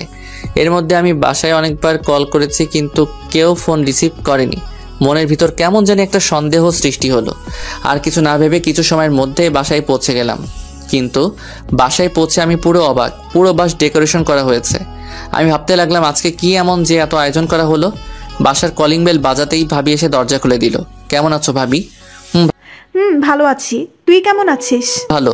আচ্ছা ভাবি, আজকে কি বাসায় কোনো অনুষ্ঠান আছে? আব্বু আম্মুর কাছে জিজ্ঞাসা করো, জানতে পারবে। আব্বু আম্মু কোথায়? তারা তাদের রুমে আছে। আমি আর কোনো কথা না বলে আব্বু আম্মুর রুমে চলে গেলাম। আমার মনে একটা খটকা লেগে আছে। রুমে গিয়ে দেখি আব্বু আম্মু ভাইয়া বসে আছে। কি নিয়ে যেন কথা বলছিল। আমাকে দেখে সবাই চুপ হয়ে গেল। আমার টাইম লাইনে গল্প দেওয়া হয়েছে, আপনারা চাইলে পড়তে পারেন। রুমে ঢোকা মাত্র ভাইয়া জিজ্ঞেস করলো, আসতে কি কোনো সমস্যা হয়েছে? না। হঠাৎ আব্বু বলল, ফিরোজ বসো, তোমার সাথে কিছু কথা আছে।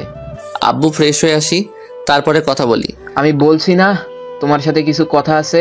আম্মুর পাশে গিয়ে বসলাম। হঠাৎ আব্বু এমন কথা বলবে সেটা আমি ভাবতেই পারিনি। আজকে রাতে তোমার বিয়ে, সবাইকে ইনভাইট করা হয়েছে। কি? ঠিক শুনেছ, আজকে তোমার বিয়ে। আমি আম্মুর দিকে তাকালাম, আম্মু কিছু বলছে না। আমি ভাইয়ার দিকে তাকালাম, দেখে ভাইয়াও কিছু বলছে না। ভাইয়া তো জানতো যে আমি একজনকে ভালোবাসি, এখন আবার আরেকজনকে কিভাবে বিয়ে করব। আব্বু আবার বললো পালিয়ে যাওয়ার চেষ্টা করো না। কি বলবো কোনো ভাষা খুঁজে পাচ্ছি না। আবুলের মতো সবার দিকে তাকিয়ে আছি। কিছু না বলে রুমে চলে আসলাম। আমার পিছনে ভাইয়া আর ভাবিও আসলো। ভাইয়া আব্বু তা বলেছে, তা কি সত্যি? কার সাথে আমার বিয়ে ঠিক করা হয়েছে? আব্বু বাসার কাউকে কিছু বলেনি যে কার সাথে তোর বিয়ে ঠিক করেছে? কি পাগল নাকি? একটা মেয়েকে না দেখে কিভাবে বিয়ে করব? চিন্তা করিস না, আব্বু যদি তোর জন্য মেয়ে পছন্দ করে থাকে তাহলে ভালো মেয়েই পছন্দ করেছে। আমি ভাবির দিকে তাকালাম, উনি কিছু বলছে না। এই বলে ভাইয়া ভাবি চলে গেল। আমি মাথায় হাত দিয়ে ফ্লোরে বসে পড়লাম। কি করব কিছুই মাথায় আসছে না। চোখ দিয়ে নিজের অজান্তেই পানি বের হচ্ছে। প্যান্টের পকেট থেকে তাড়াতাড়ি মোবাইল করে সাদিয়াকে ফোন করলাম, কিন্তু ফোন বন্ধ। বন্ধুদেরও ফোন দিলাম, ওদের ফোনও বন্ধ। শালারা আজকে মনে হয় মরে গেছে। ওয়াশরুমে চলে আসলাম। ঝর্ণায় পানি ছেড়ে ঝর্ণার নিচে বসে পড়লাম। ঘন্টাখানেক পরে রুমে আসলাম। মনে একটা খটকা লেগে আছে, আর সেটা হলো সবাই আমার থেকে কিছু একটা লুকানোর চেষ্টা করছে। নিচে চলে আসলাম। আম্মু খাবার দিল, খাবার খেয়ে রুমে চলে এলাম। আর কিছু না ভেবে ঘুমিয়ে পড়লাম। হঠাৎ করে চিল্লাচিল্লির আওয়াজে আমার ঘুমটা ভেঙে গেল। তাকিয়ে দেখি আমার হারামি বন্ধুরা আমার রুমে আড্ডা দিচ্ছে। আমি হালকা পাতলা টাসকি খেয়ে গেলাম, কারণ সব হারামিগুলা আমার রুমে বসে আছে আর আমাকে ডাক দেয়নি। আমি কিছু না বলে ওয়াশরুমে আসলাম। একটু ফ্রেশ হয়ে রুমে আসলাম। সাদিয়া বলল, ট্রিট লাগবো? যে আমার বাপের কাছ থেকে ট্রিট নে। কেন, বিয়ে করছিস তুই আর ট্রিট দিবে আঙ্কেল? কারণ এই বিয়েতে আমার কোনো মত নেই, আমাকে জোর করে করানো হচ্ছে। ঠিক শুনেছিস, কোনো লাভ নেই। কিছু সময়ের মধ্যেই বাসায় অতিথি আসা শুরু করলো। সাইমা ওর স্বামীর সাথে নিচে চলে গেল, আর আমার বাকি 3 হারামি আমাকে হালাল হতে সাহায্য করছে, মানে রেডি হতে। অবশেষে ইসলামিক নিয়ম মেনে আমার বিয়ে হয়ে গেল। ভিতরটা কেমন যেন একটা খালি খালি লাগছে। কারোর সাথে কোনো কথা না বলে ছাদে চলে আসলাম। ছাদে দাঁড়িয়ে আছি, পেছনে আমার বন্ধুরাও আসলো। আর শালারা কি নিয়ে যেন হাসাহাসি করছে। আমার রাগ উঠে গেল। আমি ওদের কাছে গিয়ে বললাম, তোরা কি আমাকে একটু একা থাকতে দিতে পারবি? ওরা আমার চেহারার দিকে তাকিয়ে আর কিছু না বলে নিচে চলে গেল। আমি ছাদের এক কর্নারে গিয়ে বসে এক মনে চাঁদের দিকে তাকিয়ে আছি। রাত 1টা বাজে। ভাইয়া ছাদে আসলো, আমাকে দেখে বলল, কিরে তুই এখন পর্যন্ত রুমে যাস নাই? আমি কিছু বলছি না, চুপচাপ দাঁড়িয়ে আছি। মেয়েটা সেই কখন থেকে একা বসে আছে, যা তাড়াতাড়ি রুমে যা। কি হলো, আমার কথা কানে যায়নি? রুমে যা বলছি। এখন আমি রুমের সামনে দাঁড়িয়ে আছি। এক বালতি বেদনা নিয়ে রুমে প্রবেশ করলাম। রুমে ঢুকতেই দেখি একটা মেয়ে খাটের মাঝ বরাবর লাল শাড়ি পরে ইয়া বড় একটা ঘুমটা দিয়ে বসে আছে। আমাকে দেখেই খাট থেকে নেমে গুটিসুটি পায়ে আমার সামনে আসলো আর এসে আমাকে সালাম করতে নিল। আমি 2 হাত পিছনে চলে গিয়ে বলতে লাগলাম, এই আপনি এগুলো কি করছেন? কেন কি করলাম? স্বামীর পা ধরে সালাম করেছি। আওয়াজটা কেমন যেন চিনা চিনা লাগছে। খবরদার ভুলেও আমাকে টাচ করবেন না। আমি আপনাকে স্ত্রী হিসেবে মানি না, আর আমি অন্য কাউকে ভালোবাসি। মেয়েটা তোর ঘুমটা উঠিয়ে বলল। কি বললি আবার বলতো? আপনি ঠিক শুনেছেন, আমি অন্য কাউকে ভালোবাসি। খবরদার অন্য কোনো মেয়ের নাম যেন তোমার মুখে না শুনি। আমার মুখ আমি নিবই। আমি জানি তুমি আমাকে এখনো ভালোবাসো, প্লিজ আমাকে ক্ষমা করে দাও। দেখুন আমার ঘুম পাচ্ছে, আমি ঘুমাবো। কি আজকে আমাদের বাসুরা, তার আজকে তুমি বলছো তোমার ঘুম পেয়েছে? আমি কোনো কথা না বলে খাটে একপাশে শুয়ে পড়লাম। সাদিয়া আমার সামনে এসে বলল, আচ্ছা আমার একটা কথার উত্তর দিবা? কি? তুমি আমাকে দেখে কি অবাক হও নাই কেন? জানতো কানের সামনে ঘ্যান ঘ্যান কইরেন না। সাদিয়া আর কিছু না বলে বেলকনিতে চলে গেল। আমি আর কিছু না বলে ঘুমিয়ে পড়লাম। হঠাৎ বুকে ভারী কিছুর একটা অনুভব করলাম। চোখ খুলে তাকিয়ে দেখি সাদিয়া আমার বুকে গুটিসুটি মেরে ঘুমোচ্ছে। ওর চেহারা দেখে বোঝা যাচ্ছে ও কান্না করেছে। ও আপনাদের তো বলা হয়নি। আমি জানলাম কেমনে যে সাদিয়াই আমার বউ। তাহলে শুনুন, মানে পড়ুন। সন্দেহ 1। আমি যেই দিন মালয়েশিয়া থেকে বাড়িতে এসেছিলাম, আব্বু আম্মুর রুমে ঢুকতেই শুনি তারা সাদিয়াকে নিয়ে কথা বলছে, আর আমাকে দেখেই চুপ হয়ে যায়। সন্দেহ 2। ভাইয়া ভাবি সাদিয়াকে নিয়ে কোনো কথাই বলেননি, যেন তারা চিনেনি না সাদিয়াকে। সন্দেহ 3। আমি সাদিয়াকে কল করলাম কিন্তু ও ফোন ধরেনি। পরে সব বন্ধুদের কল করলাম, ওদের ফোন বন্ধ দেখাচ্ছে। তখন আরেকটা সন্দেহ হয়েছে যে কিছু তো একটা প্ল্যানিং করেছে সবাই মিলে। আর তখন বিয়ে হয় সাদিয়ার বাবা মাকে দেখে কনফার্ম মেয়ে আমার বিয়ে সাদিয়ার সাথে হয়েছে। আমি এখনও সাদিয়াকে আমার জীবন থেকে বেশি ভালোবাসি। আর 2 দিন পর সাদিয়ার বার্থডে, তাই ভাবলাম এই 2 দিন সাদিয়ার সাথে ও বাকি সবার সাথে একটু মজা নেই। সাদিয়ার জন্য অনেক বড় একটা সারপ্রাইজ আছে, যেটা ওর বার্থডের দিন দিব। সাদিয়াকে জড়িয়ে ধরে ঘুমিয়ে পড়লাম। সকালে সাদিয়াকে আগে আমার ঘুম ভেঙে গেল। দেখলাম সাদিয়া এখনও আমার বুকে বাচ্চা মেয়ের মতো ঘুমাচ্ছে। ওর চেহারায় কিছু চুল এসে পড়েছে, তাই ওর চুলগুলো ঠিক করে দেই। হঠাৎ সাদিয়া জেগে গেল, আর আমি চোখ বন্ধ করে নিলাম। মনে হয় আমাকে দেখে ফেলেছে। পরে দেখি হঠাৎ সাদিয়া আমার ঠোঁটে কিস করলো। এই মাইয়ার কি কোনো লজ্জা শরম নাই? সাদিয়া বলতে লাগলো, আমি জানি তুমি আমাকে অনেক ভালোবাসো, আর আমিও তোমাকে অনেক ভালোবাসি। আর আমি ওর কাণ্ড দেখে হাসছি। আবার ঘুমিয়ে পড়লাম, কারণ আমি এত সকালবেলা ঘুম থেকে উঠি না। হঠাৎ আমার মুখে পানির ফোঁটা আসছে। চোখ খুলে তাকিয়ে দেখি সাদিয়া আমার মাথা বরাবর ওর ভেজা চুলগুলো দিয়ে আমার চেহারায় পানি দিচ্ছে। অনেক রোমান্টিক একটা ফিলিংস কাজ করছে। আমি সাদিয়ার দিকে এক দৃষ্টিতে তাকিয়ে আছি, আর সাদিয়া আমার দিকে তাকিয়ে আছে। হঠাৎ দরজায় নক পড়তেই আমাদের দুজনের ঘোর কেটে গেল। আমি কিছু না বলে সাদিয়াকে সরিয়ে ওয়াশরুমে চলে গেলাম, আর সাদিয়া গিয়ে দরজা খুলে দিল। আমি ফ্রেশ হয়ে ওয়াশরুম থেকে বের হয়ে দেখি সাদিয়া খাটে বসে আছে। আমি কিছু না বলে নিচে চলে আসলাম। সাদিয়া কিছু বলতে চেয়েছিল, কিন্তু আমি না শুনে বের হয়ে গেলাম। নিচে এসে দেখি সবাই খাবার টেবিলে বসে আছে। আমি গিয়ে খাবার টেবিলে বসে পড়লাম। বসতেই আব্বু বলল, বৌমা কই? ওকে সাথে করে নিয়ে আসলি না কেন? সাদিয়া কিছু না বলে একটা শুকনা হাসি দিল। আমি খাবার খেয়ে যেই উঠতে যাব, তখন আব্বু বলল, আজকে রুমাকে আর বৌমাকে তাদের বাসা থেকে নিতে আইবে, তাই রেডি থেকো। আমি কোনো কথা না বলে রুমে চলে গেলাম। খাটে শুয়ে মোবাইল চালাচ্ছি। কিছু সময় পর সাদিয়া আসলো। ও আমার সামনে এসে কোনো কথা না বলে আমার বুকের উপর শুয়ে পড়ল। কি ব্যাপার, আপনি আমার বুকের উপর শুয়ে পড়লেন কেন? এটা আমার স্বামীর বুক, আমার যা মন চায় আমি তাই করব। আপনার কি? নয়, হ্যাঁ। এটা আমার বুক। আর কিছু বলতে পারলাম না। তার আগে সাদিয়া আমার আর ওর ঠোঁট জোড়া এক করে দিল। সরি, প্লিজ আমাকে মাফ করে দাও। আমি বেশি জোরে কামড় দিতে চাইনি। আমি কিছু না বলে ওয়াশরুমে চলে গেলাম। আয়নায় তাকিয়ে দেখি বেশি কাটে নেই, অল্প একটু কেটেছে। ওয়াশরুম থেকে বের হয়ে দেখি সাদিয়া রুমে নাই, তাই আমি বেলকনিতে গিয়ে বসে মোবাইলটা চালাতে লাগলাম। সাদিয়া রুমে আসলো, আমাকে দেখতে না পেয়ে বেলকনিতে আসলো। আমি বুঝলাম সাদিয়া এসেছে, তাই মোবাইলটা কানে দিয়ে আবল তাবল বলতে লাগলাম, জান কি করতেছো? আরে না, কাল রাতে আমাদের মধ্যে কিছুই হয়নি। আমি শুধু তোমাকে ভালোবাসি আর কাউকে না। আচ্ছা রাখি শোনা, পরে কথা হবে। মোবাইলটা পকেটে রেখে পিছনে তাকিয়ে দেখি সাদিয়া চোখ লাল করে আমার দিকে এমন দৃষ্টিতে তাকিয়ে আছে যেন আমাকে আস্ত খেয়ে ফেলবে। সাদিয়া কোনো কথা না বলে আমার পকেট থেকে মোবাইলটা বের করে খুব যত্নে মোবাইলটাকে ফ্লোরে ঢিল মেরে টুকরো টুকরো করে ফেলে।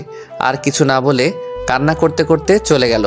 আমি মাথায় হাত দিয়ে ফ্লোরে বসে বলতে লাগলাম, ইন্না লিল্লাহি ওয়া ইন্না ইলাইহি রাজিউন। আমার এত স্বাদের মোবাইলটা একটু মজার কারণে টুকরো টুকরো হয়ে গেল।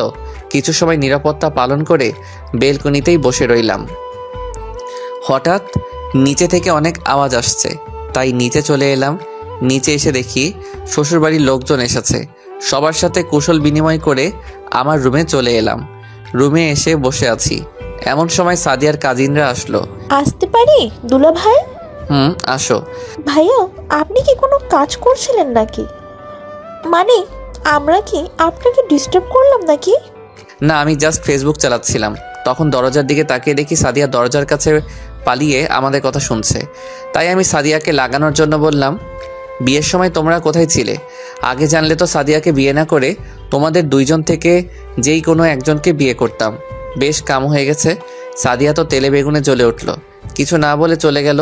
আর এইদিকে ওরা দুজন শরমে একেবারে লাল হয়ে যাচ্ছে। হয়েছে, আর তোমাদের শরম পেতে হবে না। ওদের সাথে কথা বলতে লাগলাম। হঠাৎ সাদিয়া একটা ট্রেতে কফি নিয়ে আসলো। ওদের দুজনকে কফি দিয়ে আমাকে কফি দিল। আমি কফি যেই মুখে দিলাম তেমনি ও মা গো!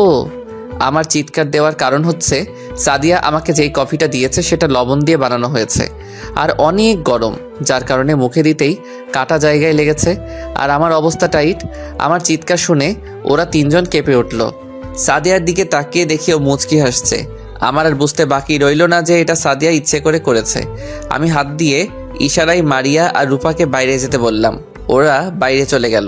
আমি দরজা আটকিয়ে সাদিয়ার দিকে এগোতে লাগলাম আর ও ভয়ে পিছন দিকে যেতে লাগলো। একসময় সাদিয়া পিছনের দিকে যেতে যেতে দেয়ালের সাথে লেগে যায়। আমি সাদিয়ার একেবারে কাছে চলে গেলাম। সাদিয়ার গরম নিঃশ্বাস আমার মুখের উপর পড়ছে। আমি কিছু না বলে সাদিয়ার কপালে একটা চুমু এঁকে দিলাম। ও চোখ বড় বড় করে তাকিয়ে আছে। আমি সাথে সাথে আমাদের ঠোঁট জোড়া এক করে দিলাম। সাদিয়া ছোটাছুটি করছে কিন্তু পারছে না। একসময় সাদিয়া সাড়া দিতে লাগলো। প্রায় 5 মিনিট পরে সাদিয়াকে ছাড়লাম। আমরা দুজনেই হাঁপাচ্ছি। সাদিয়া কিছু বলছে না, ও লজ্জায় লাল হয়ে যাচ্ছে। আমি ওকে রাগানোর জন্য বললাম, ভাববেন না আমি আপনাকে ভালোবাসি। আমি জাস্ট আপনাকে শাস্তি দিলাম আমাকে খারাপ কফি দেওয়ার জন্য। ব্যাস, কাজ হয়ে গেছে। সাদিয়া তো তেলে বেগুনে জ্বলে উঠল। ওর চোখ মুখ রাগে লাল হয়ে গেল। আমি সোজা ওয়াশরুমে চলে গেলাম। কিছু সময়ের মধ্যে গোসল করে রুমে আসলাম। দেখলাম সাদিয়া রুমে নেই। আমি মোবাইলটা হাতে নিয়ে বেলকনিতে গিয়ে বসে গল্প লিখছি। ঘন্টা খানেক পরে আমি রুমে আসলাম। রুমে এসে আমি পুরো অবাক। কথা বলার ভাষা হারিয়ে ফেলেছি। আমার পা যেন স্থির হয়ে গেছে, নড়তে পারছি না, কারণ সাদিয়া তার জামা চেঞ্জ করছে। হঠাৎ আমাকেও দেখেই যে চিৎকার দিতে যাবে, আমি কোনোভাবে দৌড় দিয়ে সাদিয়ার মুখে হাত দিয়ে রাখলাম। এটা আবার কোন ভাষা বুঝি না, বাংলায় বলো।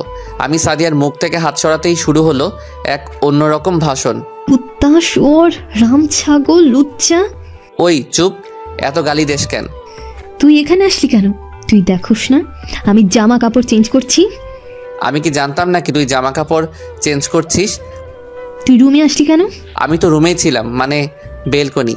আমি সাদিয়ার দিকে তাকাতেই এক অন্যরকম ফিলিংস কাজ করছে। সাদিয়া ওর দিকে তাকিয়ে বলল, আজকে তোকে আমি মেরে ফেলবো। আমি কোনো কথা না বলে এক দৌড়ে রুম থেকে বের হয়ে গেলাম। আর সাদিয়া আমাকে রুম থেকেই অনেক সুন্দরভাবে আমার বংশ উদ্ধার করেছে। আমি নিচে এসে সবার সাথে কথা বলছি। কিছু সময় পর সাদিয়া নিচে আসলো। ও আমার দিকে পুরো রাগী লুক নিয়ে তাকিয়ে আছে। আর আমি ওকে দেখে আবার ক্রাশ খেলাম, কারণ সাদিয়া একটা নীল রঙের শাড়ি পরেছে আর শাড়ির সাথে সব কিছু ম্যাচিং করে পরেছে। ওকে পুরো নীল পরীর মতো লাগছে। সবার কাছ থেকে বিদায় নিয়ে বেরিয়ে পড়লাম শ্বশুর বাড়ির উদ্দেশ্যে।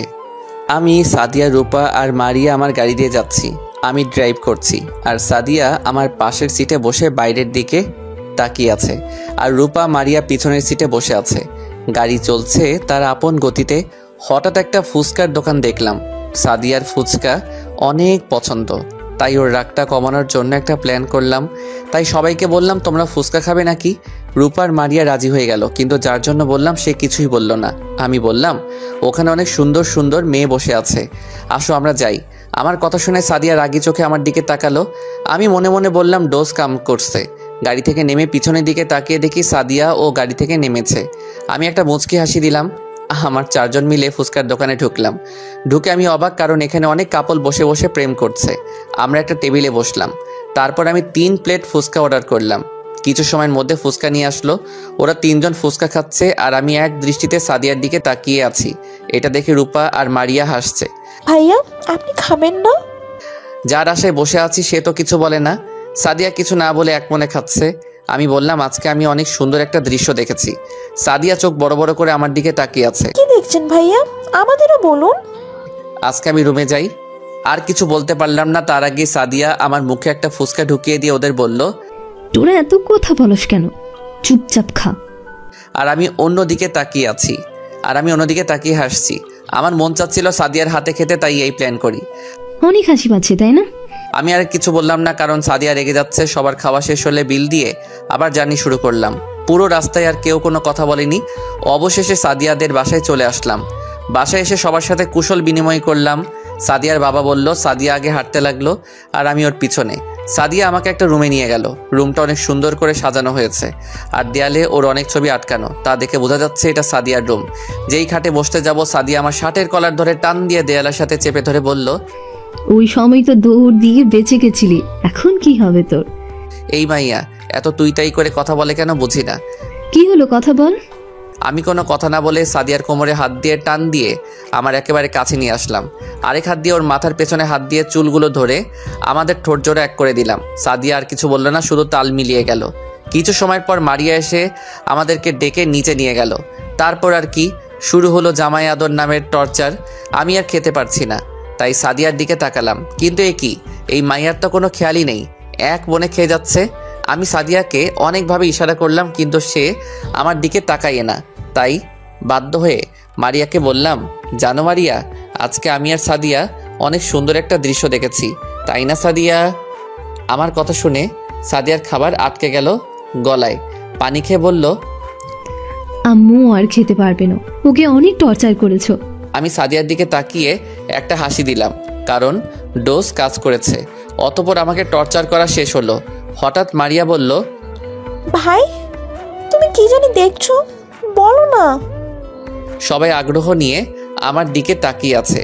আজকে আমি আরে কিছু না, উনি এমনি বলছেন। এই সাদিয়ার দিকে তাকিয়ে মুচকি হেসে রুমে চলে এলাম। এভাবেই সারাদিন চলে গেল। রাতে আমি রুমে বসেছিলাম, এমন সময় সাদিয়া আসলো। এসে আমার সামনে এসে দাঁড়িয়ে আছে। আমি কিছু না বলে ওয়াশরুমে চলে গেলাম। ওয়াশরুমে গিয়ে ভাবতে লাগলাম, হঠাৎ ওর আবার কি হলো, আরও বিকেলে কোথায় গিয়েছিল। কিছু সময় পর রুমে আসলাম। রুমে এসে দেখি সাদিয়া খাটে বসে আছে আর ওর হাতে একটা নতুন মোবাইল। আমাকে দেখে সাদিয়া আমার সামনে এসে বলল, নাও, এটা তোমার জন্য। কেন? তোমার মোবাইলটা তো আমি ভেঙে দিয়েছিলাম, তাই এটা তোমার জন্য কিনে নিয়ে এসেছি। আপনার মোবাইল আমার লাগবো না। ওই কি করলি তুই? দেখ, ভালো মতো বলছি, মোবাইলটা নে, না হলে মায়ের একটাও নিচে পড়বে না। কি আর করার, মোবাইলটা নিতে হলো। মোবাইলটা অনেক সুন্দর। হঠাৎ সাদিয়া আমাকে দেয়ালের সাথে চেপে ধরে বলল, আর কোনো দিন যেন তোমাকে অন্য কোনো মেয়ের সাথে কথা বলতে না দেখি। যদি দেখি তুমি অন্য মেয়ের সাথে কথা বলছো, সেদিন আমি কি করব আমি নিজেও জানি না। আমি কথা বলবো। আর কিছু বলতে পারলাম না, তার আগেই সাদিয়া আমার আর ওর ঠোঁট এক করে দিল। রাতে ডিনার করে সবার সাথে কিছু সময় কথা বলে রুমে চলে এলাম। রুমে একা ভালো লাগছে না, তাই বেলকনিতে চলে গেলাম। কিছু সময়ের পর সাদিয়া রুমে আসলো। আমাকে রুমে না দেখে বেলকনিতে আসলো। এসে আমাকে দেখে আমার কোলে বসে পড়লো। কি করছো এখানে? কিছুই না। তুমি কি জানো কালকের পরের দিন কি? কি? তুমি কি সত্যিই ভুলে গেছো? জেনেও না জানার ভান করে। কেন, কি এমন যে মনে রাখতে হবে? না, তেমন কিছু না, আমার ঘুম পাচ্ছে, আমি ঘুমোতে গেলাম। সাদিয়া উঠে চলে গেল আর আমি ওখানে বসে রইলাম। বুঝলাম যে সাদিয়া কষ্ট পেয়েছে। কিছু সময় পর সাদিয়া যখন ঘুমিয়ে গেল, তখন ভাইয়াকে কল করলাম। কল রিসিভ করলো। হ্যালো ভাইয়া। কেমন আছিস তোরা? ভালো আছি। তো কিসের জন্য কল করা? বেশি কিছু না, একটা ছোটখাটো হেল্প লাগবে। কি হেল্প? কালকের পরের দিন সাদিয়ার বার্থডে। আচ্ছা ঠিক আছে, আর কিছু বলতে হবে না, সব আয়োজন আমি করছি, তুই নিশ্চিন্তে থাক। ভাই আরেকটা কথা আছে। বল। সাদিয়া যেন এই ব্যাপারে কিছু না জানে। আচ্ছা ঠিক আছে। ভাইয়া আরেকটা কথা। আবার কি? I love you. হয়েছে, আর পাম দিতে হবে না। আচ্ছা রাখি, এই বলে ফোনটা কেটে যেই পিছনে তাকালাম আমি পুরোপুরি শক, কারণ সাদিয়া চোখ মুখ লাল করে আমার পিছনে দাঁড়িয়ে আছে। মনে হয় সব কথা শুনে ফেলেছে। আজকে আমি শেষ। হঠাৎ সাদিয়া বলল, ওই তুই কাকে আই লাভ ইউ বললি? আমার ভিতর দিয়ে একটা শান্তির হাওয়া বয়ে গেল। হাসিটা কোনোভাবে চেপে রেখে বললাম, আমি আমার পার্সোনাল ব্যাপার আপনাকে বলবো কেন? দেখ, বলতে বলেছি, তুই কাকে বললি? আমি কাউকে জবাব দিতে বাধ্য নই। ঠিক আছে, আমি তোর জীবন থেকে সরে যাব। কালকের পরের দিনই তুই ডিভোর্স পেপার পেয়ে যাবি। সাদিয়া রুমের বাইরে চলে গেল, আর আমি বলদের মতো ওই জায়গাতেই দাঁড়িয়ে আছি। সারা রাত চলে গেল, কিন্তু সাদিয়া রুমে আসলো না। আমিও সারা রাত না ঘুমিয়ে কাটিয়ে দিলাম। সকাল 9টা সাদিয়া ও তার আম্মু নাস্তা বানাচ্ছে। আমি রুমে থেকে বের হয়ে সোজা ডাইনিং রুমে চলে এলাম। আমি সাদিয়ার বাবাকে বললাম, আঙ্কেল, আমার একটু জরুরি কাজ আছে, আমার এখন যেতে হবে। ঠিক আছে, আপনারা টেনশন নেবেন না, আমি দেখছি। এই বলে সাদিয়ার রুমে চলে আসলাম। রুমের বাইরে দাঁড়িয়ে আছি। অনেকক্ষণ যাবৎ সাদিয়াকে ডাকলাম, কিন্তু ওর কোনো রেসপন্সই নেই। ভাবতে লাগলাম, সাদিয়া যে রেগে আছে, এভাবে দরজা খুলবে না। তাই একটা প্ল্যান করলাম। সাদিয়ার মোবাইলে একটা মেসেজ পাঠালাম। মেসেজ পাঠানোর 2 মিনিট পরে সাদিয়ার দরজা খুলে দিল। ডোজ কাজ করেছে। মেসেজটিতে লেখা ছিল, তুমি যদি দরজা না খুলো তাহলে আমি এখান থেকে চলে যাব, আর কখনো আসবো না। সাদিয়া দরজা খুলে দিয়ে আবার খাটে বসে মরা কান্না শুরু করে দিয়েছে। ওকে দেখে বোঝা যাচ্ছে ও এত সময় কান্না করছিল। সাদিয়া নীরবে কান্না করেই যাচ্ছে। আমি গিয়ে খাটে বসলাম। কেউ কি মারা গেছে? ব্যাস, কাজ শেষ। শুরু হয়ে গেছে জোরে জোরে কান্না করা। কি হলো, এইভাবে কান্না করছো কেন? কুত্তা, লাল বান্দর, শুয়োর, তুই আমার সাথে কথা বলবি না? তুই তোর প্রেমিকার কাছে যা। আমি তো আমার প্রেমিকার সাথেই আছি। বললাম, আমি তো এতক্ষণ আমার প্রেমিকার সাথেই ছিলাম, তাই তোকে একটু সময় দিতে এলাম। আমার কথা শুনে সাদিয়া আরও রেগে গিয়ে আমাকে টান দিয়ে বিছানায় শুইয়ে দিয়ে আমার উপরে বসে শুরু করলো এলোপাথারি। আরে কি করছিস, লাগছে তো? কি বললি? আজকে তোকে আমি মেরে ফেলবো। তুই কোন ডাইনির সাথে ছিলি বল? ঠিক আছে বলবো, এখন বাইরে যাব, চল। আমি তোর সাথে কোথাও যাব না। ঠিক আছে, তোর যাওয়া লাগবে, কিন্তু কিন্তু কি? তোর মতো আটার বস্তা আমার উপরে বসে আছে, আমি মরে গেলাম, নাম তাড়াতাড়ি। সাদিয়া রাগে অভিমানে আমার উপর থেকে নেমে বেলকনিতে চলে গেল। আমিও ওর পিছনে বেলকনিতে গেলাম। গিয়ে দেখিও কান্না করছে। চলো বাসায় যেতে হবে, আব্বু কল করেছিল। সাদিয়া আমার দিকে চোখ বড় বড় করে তাকিয়ে আছে, কারণ আমি এই প্রথম ওকে তুমি বললাম। কি হলো, কথা কানে যায়নি? তাড়াতাড়ি রেডি হও, বাসায় যেতে হবে। আমি যাব না। দেখো, আমাকে রাগিও না। আমি বলেছি না আমি যাব না। ঠাস ঠাস ঠাস, খুব ট্যাস। আমি এখন যাও, আর ভদ্রমের মতো রেডি হও। সাদিয়া আর কিছু না বলে গালে হাত দিয়ে আমার 14 গোষ্ঠী উদ্ধার করতে করতে রুমে রেডি হতে চলে গেল। থাপ্পড় মারতে অনেক ভালো লাগে। ছোটবেলায় আম্মু বলেছিল, মায়ের উপর কোনো ওষুধ নেই। কিছু সময়ের পর সবার থেকে বিদায় নিয়ে বাইরে চলে আসলাম। গাড়ি স্টার্ট দিয়েই, আমি তোর সাথে কোথাও যাব না। শুরু হলো ভাষণ। গাড়ি থামা, আমি তোর সাথে কোথাও যাব না। দয়া করে এখন চিল্লাচিল্লি করিস না। সারাদিন না খেয়ে আছি, অনেক ক্ষুধা পেয়েছে। এখন রেস্টুরেন্টে যাব। তুই চুপ হয়ে বসে থাক, একটা কথা বলবি না। সাদিয়া আর কিছু না বলে চুপচাপ মুখ ফুলিয়ে বসে আছে। আমি আর কিছু না বলে ড্রাইভ করতে লাগলাম। একটা রেস্টুরেন্টের সামনে গাড়ি থামালাম। গাড়ি থেকে নেমে রেস্টুরেন্টে গিয়ে দুজনে খাবার খেয়ে আবার জার্নি শুরু। সাদিয়া চুপচাপ বসে আছে, তাই আমি বললাম, কি ব্যাপার, তুমি চুপচাপ বসে আছো কেন? তুমি আসলেই জানো না কালকে কি? জানি তো, কালকে কি? তার মানে তুমি জানতে? আমি জানতাম তুমি এই দিন কোনো সময় ভুলতে পারো না। কালকের দিনটা কিভাবে ভুলতে পারি? কালকের দিনে আমার সুন্নতে খাতনা হয়েছিল। অনেক হাসি পাচ্ছে সাদিয়ার চেহারা দেখে। সাদিয়া তেলে বেগুনে জ্বলে উঠল। সুন্দর চেহারা মুহূর্তেই রাগী হয়ে গেল। সাদিয়াকে নিয়ে একটা নদীর পাড়ে আসলাম। অনেকেই বসে আছে এখানে জোড়ায় জোড়ায়। আমি আর সাদিয়া একটু নিরিবিলি জায়গায় বসলাম। বসতেই আমার গাড়ির ঘটনার কথা মনে পড়ে গেল। এখন আর হাসি থামিয়ে রাখতে পারলাম না। সাদিয়ার সামনেই পাগলের মতো হাসা শুরু করলাম। আমি যতই হাসছি, সাদিয়া ততই রাগে সাপের মতো ফোঁস করছে। তাই আমি আর না হেসে চুপচাপ বসে রইলাম। সন্ধ্যা পেরিয়ে রাত হয়ে গেল। রাতে এখানকার দৃশ্য আরও ফুটে উঠল। হঠাৎ সাদিয়া বলল, আমার বাসায় যাব কখন? আরও কিছু সময় থাকি। সাদিয়া আর কিছু বলল না। কিছু সময়ের পর আমাদের দুজনের নিরাপত্তা ভেঙে আমার মোবাইলে কল আসলো। আমি সাদিয়ার থেকে একটু দূরে গিয়ে কলটা রিসিভ করলাম। হ্যাঁ বল। কোথায় তোরা? নদীর পাড়ে আছি। সব কিছু ঠিকঠাক আছে? ঠিক। সব ঠিকঠাক। প্ল্যান মতো হয়েছে, সময় মতো চলে আসিস। ঠিক আছে বলে কলটা কেটে দিলাম। পিছনে তাকিয়ে দেখি সাদিয়াকে যেখানে বসে রেখেছিলাম সেখানেই চুপচাপ বসে আছে। সাদিয়ার কাছে যেতেই সাদিয়া বলল, কে কল করেছিল? বন্ধু। কি বললো? কিছু না, এমনি। চলো এখন। বাসায় যাব এখন। না, একটু কাজ আছে, সেখানে যাব। সাদিয়া আর কিছু বলল না। দুজনে গাড়িতে বসে আবার রওনা দিলাম। কিছু সময়ের মধ্যেই পৌঁছে গেলাম। আমরা শপিং মলে কেন এসেছি? ভাবি আমাকে কিছু আনতে বলেছিল, তাই এখানে আসলাম। সাদিয়াকে নিয়ে শপিং মলের ভিতরে ঢুকলাম। অনেক সময় লাগিয়ে শপিং করার পর সাদিয়া বলল, ভাবি তোমাকে এত কিছু নিতে বলেছে? আর কিছু না বলে দুজনে গাড়িতে বসলাম। সাদিয়া কোনো কথা বলছে না। সাদিয়াকে নিয়ে একটা রেস্টুরেন্টের সামনে আসলাম। আমরা এখানে কেন আসলাম? খাবার খেতে। অনেক রাত হয়ে গেছে, বাসায় গিয়ে খাবো না। না, এখানেই খাবো। সাদিয়া আর কিছু বলল না। দুজনে রেস্টুরেন্টে থেকে ডিনার করলাম। ডিনার করতে করতে 11:30 বেজে গেল। সাদিয়াকে নিয়ে বাসায় যাওয়ার জন্য রওনা দিলাম। সাদিয়া বারবার ঘড়ির দিকে তাকাচ্ছে। 11:55 বাসায় পৌঁছালাম। গাড়ি পার্ক করে দরজার সামনে এসে সাদিয়া কলিং বেল বাজাবে, তখন আমি বললাম, এই কি করছো? আমি আবার কি করলাম? সবাই ঘুমিয়ে আছে, কলিং বেল বাজানোর প্রয়োজন নেই। তাহলে ভেতরে যাব কিভাবে? আমার কাছে চাবি আছে। আমার প্যান্টের পকেটে হাত দিয়ে চাবি বের করে দরজা খুলো। তোমার পকেটে আমি হাত দিতে যাব কেন? আরে আমার হাত, আরে আমার হতে এতগুলো ব্যাগ, আমি আবার পকেটে হাত দিব কেমনে? সাদিয়া আর কিছু না বলে পকেটে হাত দিয়ে চাবি বের করে দরজা খুলে দিল। পুরো বাসা অন্ধকার হয়ে আছে। সাদিয়া আর আমি ভিতরে গেলাম। হঠাৎ পুরো বাসার লাইট জ্বলে উঠলো আর সবাই একসাথে বলে উঠলো, হ্যাপি বার্থডে সাদিয়া। সাদিয়া সবাইকেই দেখি পুরো অবাক হয়ে আছে।